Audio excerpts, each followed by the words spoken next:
What's up?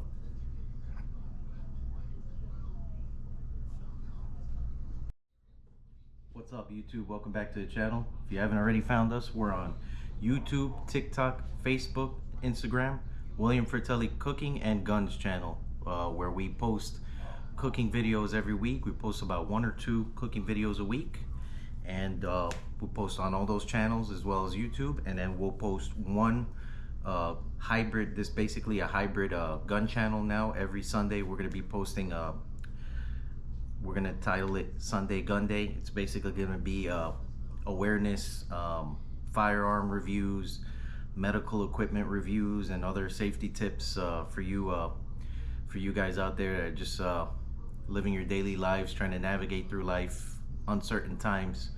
We're just trying to raise awareness, like a couple of other gun tube channels that we are collaborating with. We have Gun Freak Nation, Uncle Terry, Gun Freak Nation, that's one Second Amendment advocate YouTube channel we're collaborating with, as well as Uncle James from the Alert Zone TV, another gun tuber, raising awareness, doing all kinds of reviews and other non-gun related material, just safety tips, navigating through life. And finally, Trey 57 Productions, another gun tuber, does gun reviews and other content related to firearms and safety tips that just help you out, you know, throughout your daily lives. Make sure you're doing the right thing. If you have firearms, want to be safe with those firearms, we're gonna go through the we're gonna go through the specifics on this channel every time through the beginning. This channel is for educational purposes only. We preach lawful self-defense. We're by no means gun fanatics. We're not giving any legal advice. We're simply voicing our opinions. We are not claiming to be firearms experts. We're just giving reasons why you should maintain your firearms, and responsibly own and use the weapons, and what you should and should not do. Third, any trolls, if we get any trolls on the channel, just like the other gun tube channels, we're not going to tolerate it. You're just going to get blocked. We're coming from 15 years of law enforcement experience. Myself, I've been an armed security officer in the state of Florida since 2010, going on 16 years now. And I'm currently a police officer in the state of Florida. I've been a police officer in the state of Florida since January 2014.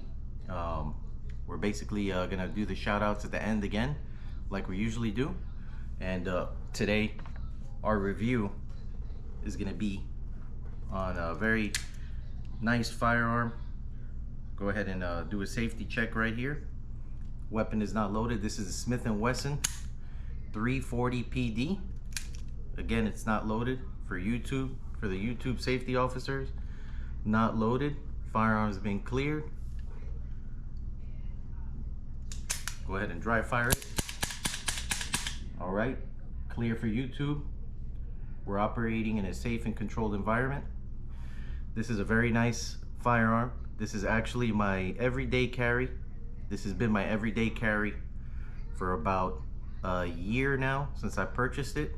This is the Smith & Wesson 340 PD. 340 PD.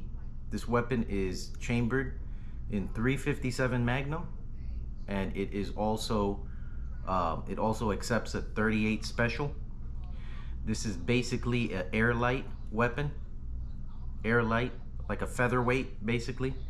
The airlight is a little bit heavier. There's a model that's similar to this one that's just 38 Special. It's not, it doesn't accept 357 Magnum. The other revolver that's a J-frame, like this one, it's a J-frame revolver, is an airweight 442.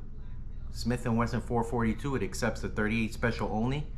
This one right here accepts 38 Special and 357 Magnum. I personally shot this weapon for the first time when I was in Fort Lauderdale about 3 weeks ago, a little bit more than 3 weeks ago. And I fired 357 out of this weapon, and it's no joke. This weapon right here, it's devastating when it comes to firepower. This is maximum firepower. If you're looking for something light, like this weapon right here, this weighs about 11 0.8 ounces unloaded, weighs about 12 ounces loaded, fully loaded with 357 Magnum. That's personally what I carry in it. I carry this weapon every day when I'm off duty. I'm very comfortable with it. This weapon actually weighs less than my backup gun that I carry for work.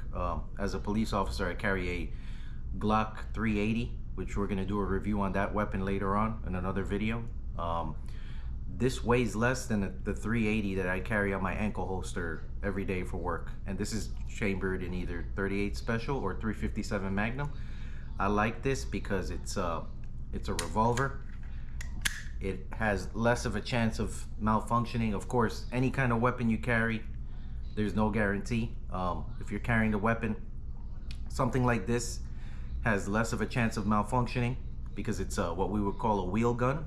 It's basically a gun that operates on a wheel instead of a semi-automatic like a pistol that racks this way every time a round's fired. I've personally feel safer with this kind of weapon because I know there's less of a chance of something going wrong. Of course, there's always a chance of something going wrong. This is all mechanical, just like a car. You start it one day, you go to start the vehicle and it doesn't start. You might be driving it, all of a sudden it's driving fine and then it stops working. This is mechanical, just like anything else. Mechanics fail sometimes. That's why my rule has always been 2 is 1 and 1 is none.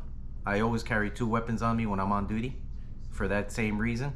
These things are mechanical, they can malfunction. I actually had this weapon when we fired it up in Fort Lauderdale. We were at the range in Hollandale Beach. I fired this weapon hot, so I fired 3 rounds of 357 Magnum, no issues. Then I went ahead and put some 38 Special through this. I put some 158 grain 38 Special, which is a hotter round. The reason for that is this this revolver, since it's chambered in 357, there's a warning right here on the barrel, and the warning basically says no less than 120 grain bullet. So you have some of these 38 Special rounds that are lighter grain, they're fast. That stuff can't be fired out of this weapon. You can't fire anything less than 120 grain. So I shot some 158 grain, considering that this is a 357 Magnum. I don't want to put anything too light through it. And we had a malfunction with the ammo. So it wasn't the gun. The gun was spinning. The barrel, this titanium barrel right here, spins counterclockwise. So the opposite of a clock. So it spins the other way around.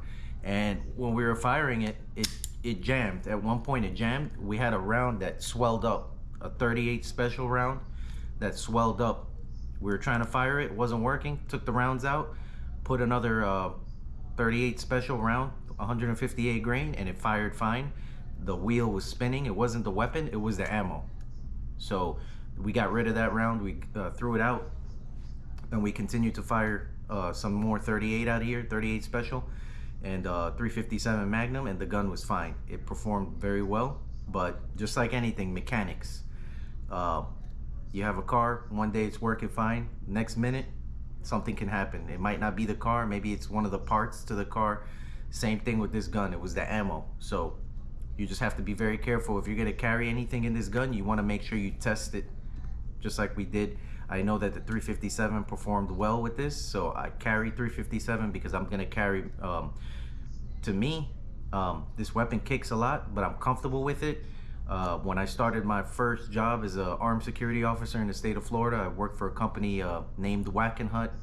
That company later on changed the name to G4S, and now that company's dissolved. It's been bought up by, I think, Allied Universal or some company. But when I started out with a revolver, 3 times the size of this one. It was a 357 J frame, heavier weapon. And they authorized us to carry 38 Special ammo only in this weapon. So I'm very comfortable with the revolver because that's what I started with when I was 19. So this weapon right here brings back a lot of memories for me. That's why I carry it when I'm off duty.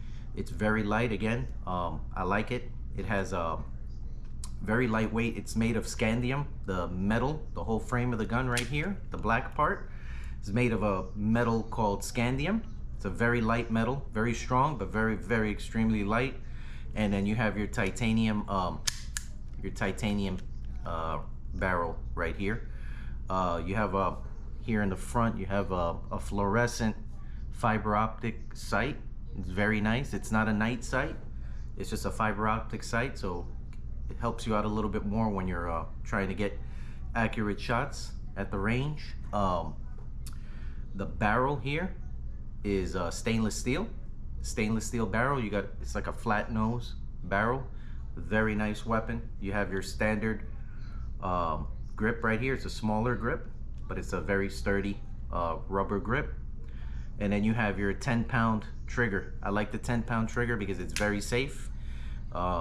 It prevents you from having any accidents. It's not like a Glock where you have a 5-pound trigger. It's still a heavy trigger, but this 10-pound trigger will make sure you you don't make any mistakes. If you're carrying it in a purse, for example, if you're a lady carrying it in a purse, or if you're a guy, you have a fanny pack, if you stick this in there, it's not gonna fire. It's very safe. What else do we have here? So we went through the weight, we went through the size. It's about 6.5 long, about 4.3 or 4.5 high. Caliber 357, 38 special. You could carry either one. Some people not comfortable with 357. They say it kicks too much. This is similar to a Glock when it comes to the mechanics. The weapon basically is a double action weapon. The hammer here is concealed. It's inside the weapon. It's an internal hammer, so you don't see it. But this gun basically operates like a Glock. It's a heavy double action trigger every time you pull it. So there's no chance of you snagging this by accident. If it had the hammer here, there's a chance that you can go ahead and try to pull it and it could catch on your shirt, or if you have it in your purse. Another good thing about this weapon is if you let's say you're going to the ATM at night and you want to have something on you and you don't want to make it obvious that you have a firearm on you, and you're going to the ATM at 2 in the morning. I don't recommend doing that, but let's say you had to do something, you had no choice.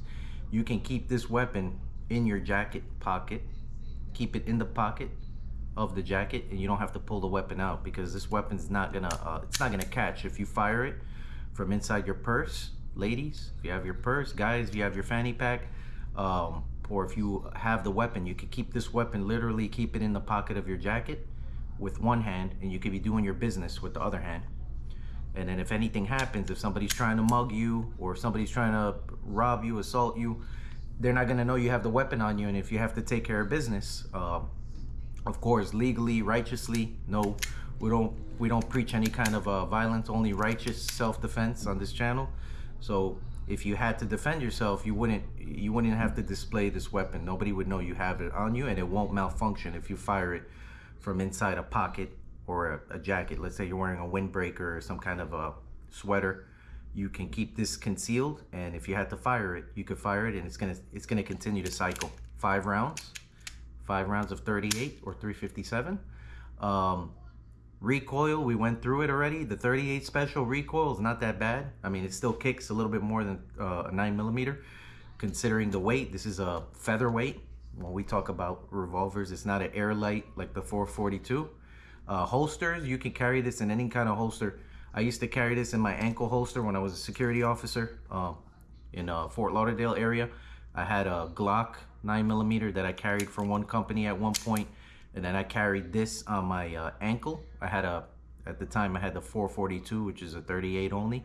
This was before the Micro 9 pistols that are coming out now, like Glock and Sig, Ruger. These smaller weapons they're very flat compared to this, very lightweight. Like the Ruger LCP, very lightweight weapon.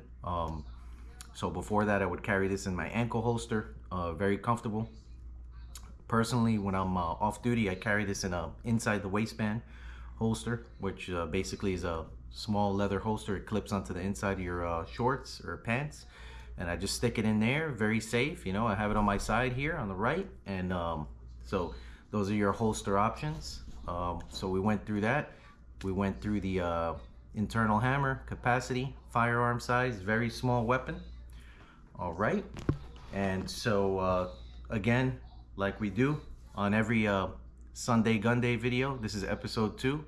357 Smith & Wesson 340 PD. We give our shout outs again to T Electric, Gun Freak Nation. Gun Freak Nation, GUNFREAK. Sorry about that, we had a little technical difficulty right there. So we have T Electric, Gun Freak Nation. We have Trey 57 Productions, and the Alert Zone TV. All these are gun tour channels like ours. They're all on YouTube. You could go ahead and find us on William Fratelli Cooking and Guns channel on YouTube. We can't post any gun content on TikTok. They're very sensitive when it comes to firearms. They don't allow us to post any content. So yeah, just add us on YouTube. We're gonna continue to post videos every Sunday related to gun related reviews and equipment, safety tips on maneuvering through uncertain times, and we'll continue to post our cooking videos once or twice a week. We post all those videos on Instagram, YouTube, Facebook, TikTok. And thanks for tuning in again. This is the 340 PD Smith & Wesson. Very good choice, very nice weapon. If you get a chance to go to the range and fire one, I would recommend it. I left it out. I forgot to say this weapon on the market right now is worth about $1150, about $1,150. Very expensive, but it's worth it. It's a good choice. I choose this. This is my everyday carry, and we'll see you guys on the next episode, Sunday Gun Day. Thanks for tuning in, and please subscribe. All right, take care, stay safe, and cheers.